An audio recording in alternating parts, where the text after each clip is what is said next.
warahmatullahi wabarakatuh. Kami dari kelompok 2 akan menerangkan kesalahan-kesalahan yang kami temukan di dalam skripsi maupun karya makalah dari jurusan Ekonomi Pembangunan. Perkenalkan, nama saya Abdul Haq, NIM A1A024110041. Perkenalkan, nama saya Adam Firdaus, NIM saya A1A024100052.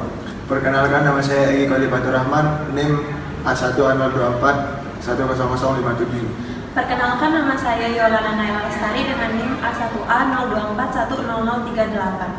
Perkenalkan, nama saya Elsa Agustina dengan NIM A1A024100059. Perkenalkan, nama saya Dayu Sumiantari dengan NIM A1A0241103.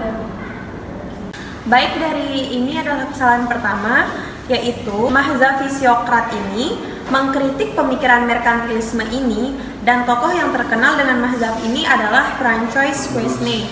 Di sini kalimatnya bertele-tele. Yang benar itu adalah mazhab Fisiokrat mengkritik pemikiran merkantilisme.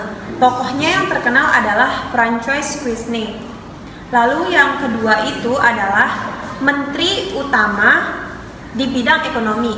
Di sini yang salah itu adalah menteri. Salah ejaan kata. Seharusnya yang benar adalah menteri. Jadi yang benar adalah menteri utama di bidang ekonomi dan keuangan. Dan yang ketiga adalah untuk mengetahui itu fisiokrat. Di sini penulisannya tidak baku. Yang benar itu adalah untuk mengetahui apa itu fisiokrat. Dan penulisan fisiokrat ini salah. Jadi yang benar adalah fisiokrat. Kesalahan yang saya temukan dalam teks akademik ini, yang pertama itu ada kalimatnya kompetisi soft skill dan hard skill yang dibutuhkan dalam pekerjaan alumni prodi ISP.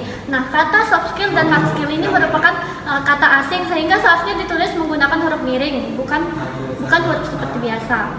Kemudian ada kesalahan dalam teks ini. Model di sini tertulis model kurikulum, seharusnya kurikulum bukan kurikulum. Kemudian ada di sini kata menekankan. Seharusnya kata menekankan N-nya hanya 1 bukan 2. Kemudian ada kesalahan tidak terdapat tanda titik di akhir kalimat. Seharusnya menggunakan tanda titik karena untuk mengakhiri kalimat. Baik, kesalahan pertama yang saya temukan di sini ada kesalahan penulisan gelar, yang dimana di sini itu tertulis Dr. Muhyiddin Yassin MS. Nah, di MS itu sudah ada titiknya. Jadi yang benar menurut YD5 itu ada titiknya, M.S gitu. Nah, kesalahan yang kedua itu yang saya temukan itu ada di sini, yaitu ditulis di atas tanpa spasi ya. Menurut YD5 itu yang benar di spasi atas. Nah, itu kesalahan yang kedua. Terus kesalahan yang ketiga itu ada kata di sini mensejahterakan ya, yang dimana kalau menurut YD5 itu kalau ada awalan bakalan berubah menjadi menye apabila diawali kata dasar S. Kesalahan pertama ada pada kalimat berikut ini, di mana pada kalimat tersebut antara ketidak dan berdayaan itu dipisah, karena seharusnya penulisan yang benar adalah antara ketidak dan berdayaan itu harus digabung jadi ketidakberdayaan. Dan kedua pada kalimat berikut ini, di mana pada kalimat tersebut terdapat kata bahasa asing yang tidak dicetak miring, karena seharusnya penulisan yang benar adalah setiap kata dalam bahasa asing itu harus dicetak dengan miring. Kesalahan ketiga ada pada kalimat berikut ini, di mana tanda kutip itu lebih dahulu ditulis baru tanda titik. Seharusnya tanda titik itu harus ditulis terlebih dahulu baru tanda kutip. Kesalahan pertama ada di kata di lapangan seharusnya dipisah.